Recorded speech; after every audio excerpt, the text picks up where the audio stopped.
नमस्कार मेरे प्यारे दोस्तों, स्वागत करता हूं आपका आपके परिवार इनोवेशन स्टडी चैनल में। आशा करता हूं आप बढ़िया होंगे और आपकी तैयारी भी बढ़िया चल रही होगी। चलिए बहुत बढ़िया। सभी दोस्तों को गुड इवनिंग, सभी दोस्तों को राम राम, सभी दोस्तों को सत श्री अकाल। तो जैसा कि आप सभी को पता है, हमारी डेली क्लास रहती है शाम 8 बजे, जिसमें हम राजस्थान पुलिस के लिए सामान्य विज्ञान के क्वेश्चन कवर कर रहे हैं और उसमें हमारी 44 क्लासिंग कंप्लीट हो चुकी है। आज हमारी 45 नंबर क्लास रहेगी। अगर वो पीछे वाली क्लास आपने नहीं देखी है तो इस क्लास के आई बटन पर उसका लिंक मिल जाएगा, वहाँ से जाकर के पीछे वाली क्लासें देख सकते हैं, या फिर आप प्लेलिस्ट में जाइएगा, वहीं पर आप कंप्लीट सभी क्लासों को देख सकते हैं। रही बात पीडीएफ की, तो पीडीएफ में टेलीग्राम चैनल पे अपलोड कर रहा हूं, उसका लिंक मैंने आपको डिस्क्रिप्शन बॉक्स में दे रखा है, वहां से जाकर के टेलीग्राम चैनल को ज्वाइन कर लीजिएगा और प्रत्येक क्लास की पीडीएफ आपको वहीं पे मिलेगी। चलिए फ्रेंड्स, शुरू करते हैं। आज का सेशन आपके सामने है।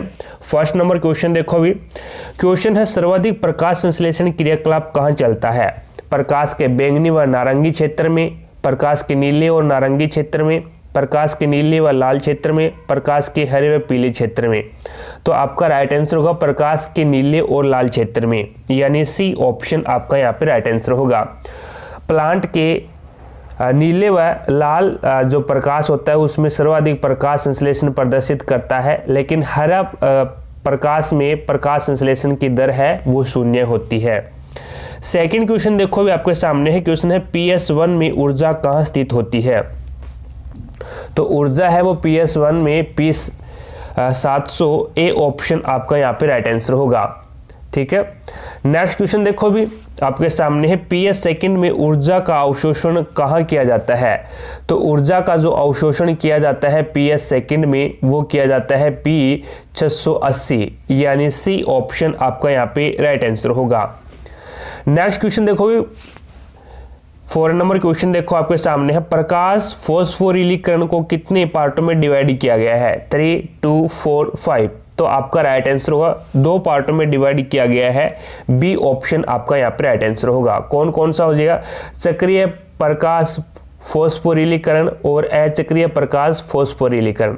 ठीक है। 5 नंबर क्वेश्चन देखो भी, अचक्रीय प्रकाश फॉस्फोरिलीकरण को क्या बोला जाता है? तो इसको हम बोलते हैं जेड स्कीम। ठीक है, जेड स्कीम बोलते हैं, बी ऑप्शन आपका यहाँ पे राइट आंसर होगा। इस चक्कर में इलेक्ट्रॉन स्थानांतरण द्वारा एटीपी एवं NADP.H2 का निर्माण होता है और ऑक्सीजन है वो मुक्त होती है। ठीक है, जेड स्कीम में। अगला क्वेश्चन देखो भी आपके सामने है। नेक्स्ट 6 नंबर क्वेश्चन है, चक्रीय प्रकाश फॉस्फोरिलीकरण किस में पाया जाता है? तो जो चक्रीय प्रकाश फॉस्फोरिलीकरण है ये PS फर्स्ट में पाया जाता है भी। ठीक है, यानी ए ऑप्शन आपका यहाँ पे राइट आंसर होगा। PS फर्स्ट में चक्रीय प्रकाश फॉस्फोरिलीकरण पाया जाता है, जबकि अचक्रीय प्रकाश फॉस्फोरिलीकरण है वो PS फर्स्ट व सेकंड दोनों में पाया जाता है। ठीक है ना। अगर आपसे पूछ ले भी अचक्रीय प्रकाश फॉस्फोरिलीकरण किस में पाया जाता है, तो PS फर्स्ट और सेकंड में पाया जाएगा, दोनों में। ठीक है। नेक्स्ट क्वेश्चन देखो भी 7 नंबर क्वेश्चन आपके सामने है, अप्रकाशिक अभिक्रिया की खोज किसने की थी? Kelvin, Blackman, Benson, mayor. तो आपका राइट आंसर होगा ब्लैकमैन ने, यानी बी ऑप्शन आपका यहाँ पे राइट आंसर होगा। केल्विन ने सभी जैव रासायनिक अभिक्रियाओं का अध्ययन किया था। ठीक है। नेक्स्ट 8 नंबर क्वेश्चन देखो, प्रकाश संश्लेषण को डार्क रिएक्शन कहते हैं, क्यों भी? ऐसा कारण क्या है? क्योंकि इसे प्रकाश ऊर्जा की जरूरत नहीं होती है, इसीलिए प्रकाश ऊर्जा को डायरेक्ट रिएक्शन कहते हैं। ठीक है ना, इसमें प्रकाश ऊर्जा की आवश्यकता नहीं होती। सी ऑप्शन है वो आपका यहाँ पे राइट आंसर होगा। प्रकाश संश्लेषण की यह क्रिया हरित लवक के स्ट्रोमा में संपन्न होती है। ठीक है ना, याद रखना, हरित लवक के स्ट्रोमा में संपन्न होती है एवं इसके लिए प्रकाश की आवश्यकता है वो नहीं होती है। ठीक है। नेक्स्ट क्वेश्चन देखो भी 9 नंबर क्वेश्चन आपके सामने है, फोटो सिस्टम के बारे में निम्नलिखित में से कौन सा स्टेटमेंट सही है? तो आपका राइट आंसर होगा ए और बी दोनों, यानी कई अकेंद्रकों में सिर्फ एक फोटो सिस्टम होता है और फोटो सिस्टम है वो थाइलेकोइड में बंद क्लोरोफिल और अन्य रंजकों की व्यवस्था होती है। तो सी ऑप्शन है वो आपका यहाँ पे राइट आंसर होगा। नेक्स्ट C3 चक्कर की खोज किस वैज्ञानिक ने की थी? तो आपका राइट आंसर होगा केल्विन व बेंसन ने C3 चक्कर की खोज की थी, केल्विन और बेंसन, बी ऑप्शन आपका यहाँ पे राइट आंसर होगा। ठीक है। C3 चक्कर को केल्विन बेंसन चक्कर भी बोलते हैं।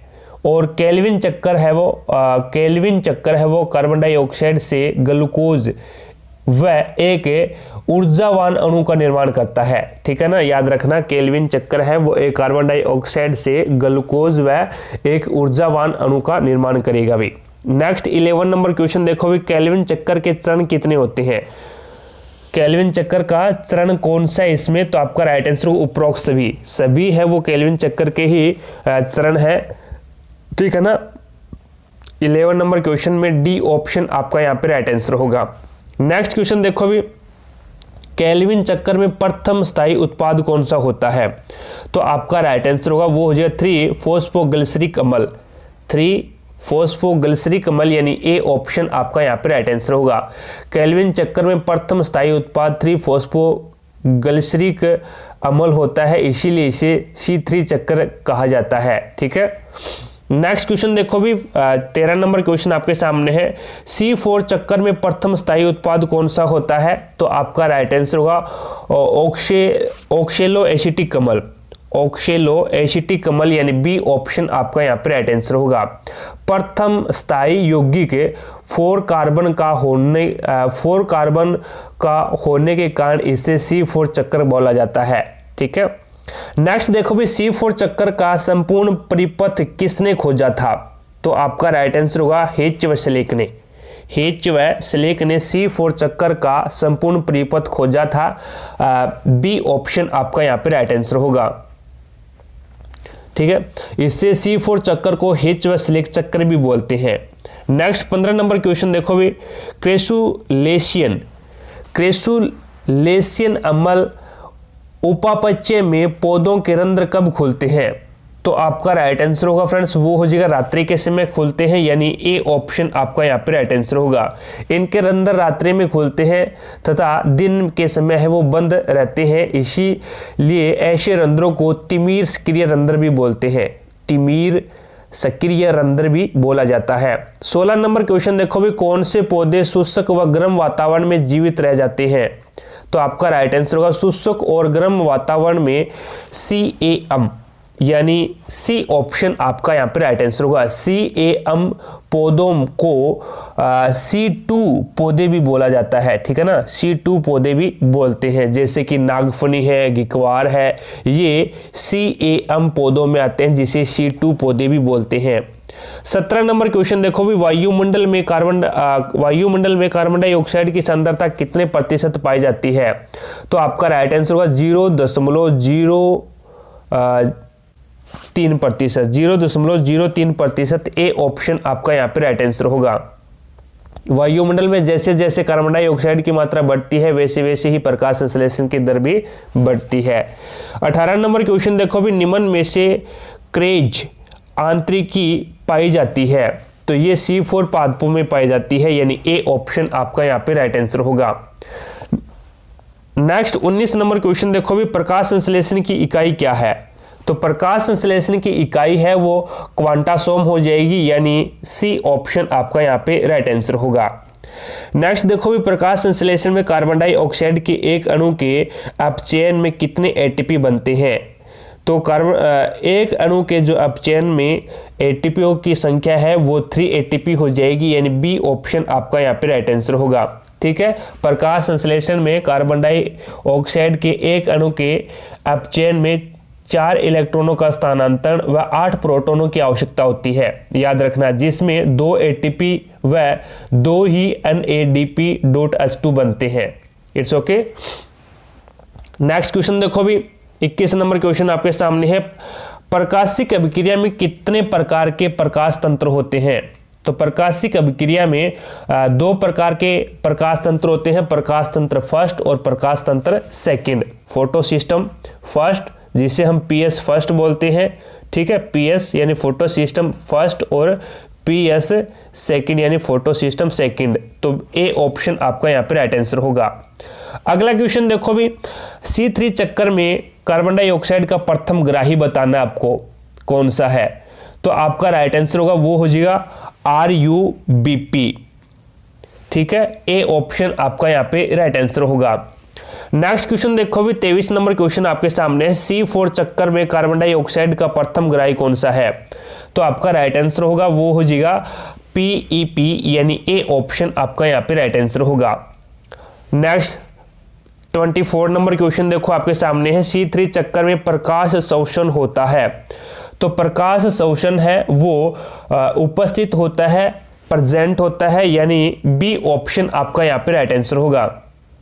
लेकिन अगर मैं C4 चक्कर की बात करूं तो उसमें जो प्रकाश शोषण होता है वो एब्सेंट होता है। C3 चक्कर में प्रेजेंट होता है प्रकाश शोषण, C4 चक्कर में एब्सेंट होता है। अगला क्वेश्चन देखो भी, प्रकाश संश्लेषण का अंतिम उत्पाद क्या है? तो आपका राइट आंसर होगा वो हो जाएगा सुक्रोज, यानी ए ऑप्शन आपका यहाँ पे राइट आंसर होगा। प्रकाश संश्लेषण का अंतिम उत्पाद सुक्रोज होता है तथा यह फ्लोएम द्वारा पर्ण से विभिन्न भागों में स्थानांतरित होकर स्टारच के रूप में संग्रहित होता है। नेक्स्ट क्वेश्चन देखो भी 26 नंबर क्वेश्चन आपके सामने है। साथ साथ में क्लास को लाइक करते रहिएगा। जिसने भी क्लास को लाइक नहीं किया तो एक बार क्लास को लाइक जरूर करें और शेयर करें अपने दोस्तों के साथ में, ताकि सभी दोस्त जुड़े, पढ़ने और पढ़ाने का मजा आए और हमारा भी मोटिवेशन बना रहे। एक आपसे छोटी सी रिक्वेस्ट रहेगी, अगर आप चैनल पे नए हैं तो चैनल को सब्सक्राइब कर लेना, पास में लगे बेल आइकन को प्रेस कर लेना। जैसे ही क्लासें लगे तो उसका नोटिफिकेशन सबसे पहले आपके पास पहुंच जाए और आप तुरंत उसका लाभ उठा सको। 26 नंबर क्वेश्चन है आपके सामने, प्रकाश संश्लेषण की अप्रकाशिक अभिक्रिया कहाँ संपन्न होती है? तो आपका राइट आंसर होगा स्ट्रोमा में, यानी ए ऑप्शन आपका यहाँ पे राइट आंसर होगा। ठीक है, और इस प्रक्रिया में वायुमंडल में अवशोषित जो कार्बन डाइऑक्साइड है उसका अपचयन या फिर स्थिरीकरण कार्बोहाइड्रेट में किया जाता है। ठीक है, नेक्स्ट क्वेश्चन देखो भी, प्रकाश संश्लेषण सक्रिय विकिरण में निम्न तरंग दैर्ध्य पाई जाती है। 400 से 700 nm, या फिर 500 से 600 nm, या फिर 450 से 950 nm, या फिर 340 से 450 nm। तो आपका राइट आंसर होगा 400 से 700, यानी ए ऑप्शन आपका यहाँ पे राइट आंसर होगा। ठीक है, नेक्स्ट क्वेश्चन देखो भी, शोषण को कितने पार्टों में डिवाइड किया गया है? शोषण को कितने भागों में बांटा गया है? 3, 4, 2, 5। तो आपका राइट आंसर होगा वो हो जाएगा 2, यानी सी ऑप्शन आपका यहाँ पे राइट आंसर होगा। एक तो हो जाएगा ऑक्सी शोषण और एक हो जाएगा अनॉक्सी शोषण। ठीक है, अगला क्वेश्चन देखो भी 29 नंबर क्वेश्चन आपके सामने है, कौन से शोषण में ऑक्सीजन का उपयोग किया जाता है? तो आपका यहाँ पे राइट आंसर होगा वो हो जाएगा ऑक्सी शोषण में ऑक्सीजन का उपयोग किया जाता है, यानी बी ऑप्शन आपका यहाँ पे राइट आंसर होगा। अगला क्वेश्चन देखो 30 नंबर क्वेश्चन आपके सामने है, ऐसे जैविक क्रिया जिसमें शर्करा तथा वसा का ऑक्सीकरण होता है तथा ऊर्जा है वो मुक्त होती है, क्या कहलाएगी भाई? तो आपका राइट आंसर होगा वो हो जाएगा शोषण कहलाएगा, यानी सी ऑप्शन आपका यहाँ पे राइट आंसर होगा। शोषण है वो विखंडनात्मक प्रकार की जैविक क्रिया है। ठीक है, अगला क्वेश्चन देखो भी, ऑक्सी शोषण में कितने एटीपी अणुओं का निर्माण होता है? तो 38 एटीपी अणुओं का निर्माण होता है, ए ऑप्शन आपका यहाँ पे राइट आंसर होगा। इस शोषण में ग्लूकोज के एक अणु के पूर्ण ऑक्सीकरण से 38 एटीपी ऊर्जा का निर्माण होता है।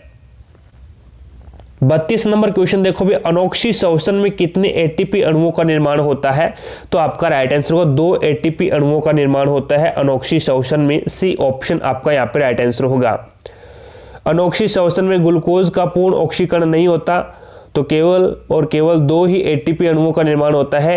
एटीपी का फुल फॉर्म होती है एडिनोसिन ट्राइफॉस्फेट। ठीक है, अनोक्सी शोषण कहाँ संपन्न होता है? तो अनोक्सी जो शोषण है वो कोशिका द्रव्य में संपन्न होता है, यानी बी ऑप्शन आपका यहाँ पे राइट आंसर होगा।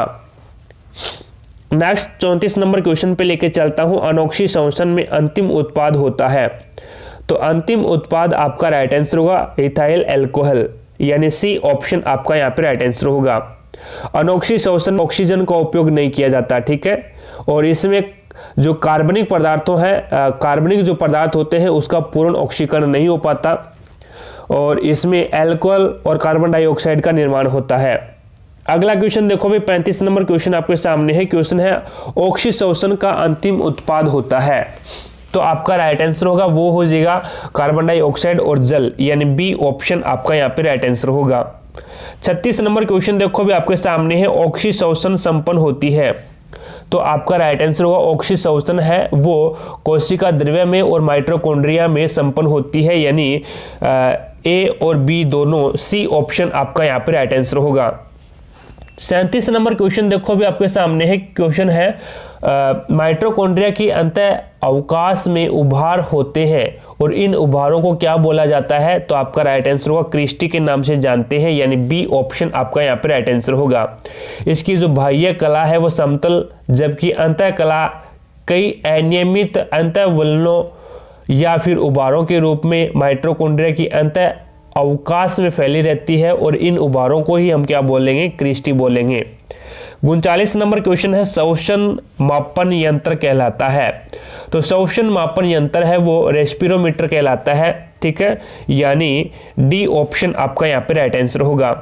39 नंबर क्वेश्चन आपके सामने है अंतःकला अर्थात क्रिस्टी की सतह पर कई संवहन कण संवहन जो संवहन पार्टिकल होते हैं वो लगे होते हैं, उन्हें क्या बोला जाता है? तो उन्हें प्रारंभिक कण बोलते हैं, यानी ए ऑप्शन आपका यहाँ पे राइट आंसर होगा।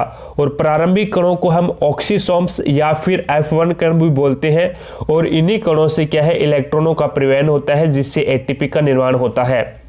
अगला क्वेश्चन देखो भी 40 नंबर क्वेश्चन आपके सामने है माइटोकॉन्ड्रिया का आंतरिक अवकाश कहलाता है। तो माइटोकॉन्ड्रिया है उसका जो आंतरिक अवकाश है वो मैट्रिक्स कहलाता है, यानी सी ऑप्शन आपका यहाँ पे राइट आंसर होगा, ठीक है।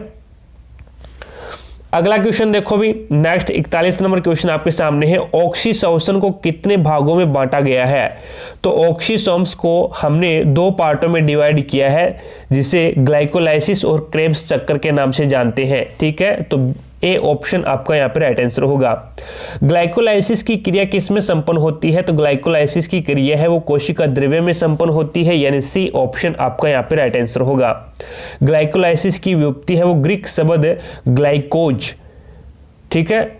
ग्लाइकोज का मतलब होता है शर्करा और लाइसिस का मतलब होता है घुलना से मिलकर हुई है और जिसका अर्थ होता है शर्करा का विघटन, ठीक है। अगला क्वेश्चन देखो भी ईएमपी पथ किसे कहते हैं?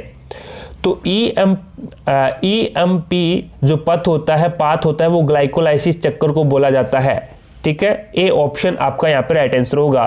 और ईएमपी पथ की जो खोज है जो आविष्कार किया गया था, तो जो खोज की गई थी वो एमडेन और मेयरहोफ ने की थी, ठीक है। अगला क्वेश्चन देखो भी निम्न में से ग्लाइकोलाइसिस चक्कर का प्रकार कौन सा है? तो आपका राइट आंसर होगा उपरोक्त सभी, यानी डी ऑप्शन आपका यहाँ पे राइट आंसर होगा। नेक्स्ट क्वेश्चन देखिएगा 45 नंबर क्वेश्चन आपके सामने है ग्लाइकोलाइसिस का अंतिम उत्पाद कौन सा है? तो आपका राइट आंसर होगा वो हो जाएगा पायरुविक अम्ल, यानी डी ऑप्शन आपका यहाँ पे राइट आंसर होगा। 46 नंबर क्वेश्चन देखो भी आपके सामने है ग्लाइकोलाइसिस की पूर्ण अभिक्रिया में कितने एटीपी का निर्माण होता है? तो आपका राइट आंसर होगा वो हो जाएगा 2 एटीपी का निर्माण होता है, यानी बी ऑप्शन आपका यहाँ पे राइट आंसर होगा। अगला क्वेश्चन देखो भी क्रेबस चक्कर की खोज किसने की थी? तो आपका राइट आंसर होगा वो हो जाएगा क्रेबस ने क्रेबस चक्कर की खोज की थी 1937 में, तो बी ऑप्शन आपका यहाँ पे राइट आंसर होगा। और इन्हीं के सम्मान में इसे क्रेबस चक्कर कहा जाता है और इस कार्य के लिए क्रेबस को 1953 में नोबेल पुरस्कार से सम्मानित किया गया था। 48 नंबर क्वेश्चन है क्रेबस चक्कर का प्रथम स्थायी उत्पाद कौन सा है? तो आपका राइट आंसर होगा सिट्रिक अम्ल, यानी बी ऑप्शन आपका यहाँ पे राइट आंसर होगा। क्रेबस चक्कर का प्रथम स्थायी उत्पाद सिट्रिक अम्ल है और इसीलिए इसे सिट्रिक अम्ल चक्कर के नाम से भी जानते हैं। सिट्रिक अम्ल में अम्लीय ग्रुप के 3 अणु होते हैं, इसीलिए इस चक्कर को त्रिकार्बोक्सिलिक अम्ल चक्कर बोला जाता है, ठीक है। अगला क्वेश्चन देखो भी 49 नंबर क्वेश्चन आपके सामने है सिट्रिक अम्ल के सिस एकोनिटिक अम्ल का निर्माण किस एंजाइम के द्वारा किया जाता है? तो वो आपका राइट आंसर होगा एकोनिटेज एंजाइम के द्वारा किया जाता है, एकोनिटेज, यानी बी ऑप्शन आपका यहाँ पे राइट आंसर होगा। मैलिक अम्ल से ऑक्सैलो एसिटिक अम्ल के निर्माण में कौन से एंजाइम का उपयोग किया जाता है? तो आपका राइट आंसर होगा वो हो जाएगा अल्फा कीटोग्लूटेरिक अम्ल, ठीक है, या फिर क्वेश्चन है मैलिक अम्ल। 15 नंबर क्वेश्चन देखो भी आपके सामने है, क्वेश्चन है मैलिक अम्ल के ऑक्सैलो एसिटिक अम्ल के निर्माण में कौन सा एंजाइम का उपयोग किया जाता है? तो आपका राइट आंसर होगा मेलिक डिहाइड्रोजिनेज एंजाइम।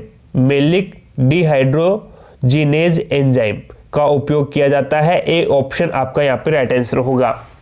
तो आशा करता हूं फ्रेंड्स आज की क्लास में हमने 50 क्वेश्चन कवर किए हैं। सभी क्वेश्चन आपको समझ में आ गए होंगे। अगर फिर भी कोई भी क्वेश्चन में आपको डाउट लगती है तो मुझे कमेंट सेक्शन में कमेंट जरूर करें, आपके डाउट को क्लियर किया जाएगा। क्लास पसंद आई है तो दिल से लाइक करना दोस्तों, ज़्यादा से ज़्यादा शेयर भी करना अपने दोस्तों के साथ में, ताकि सभी दोस्त जुड़े, पढ़ने और पढ़ाने का मजा आए और हमारा भी मोटिवेशन बना रहे।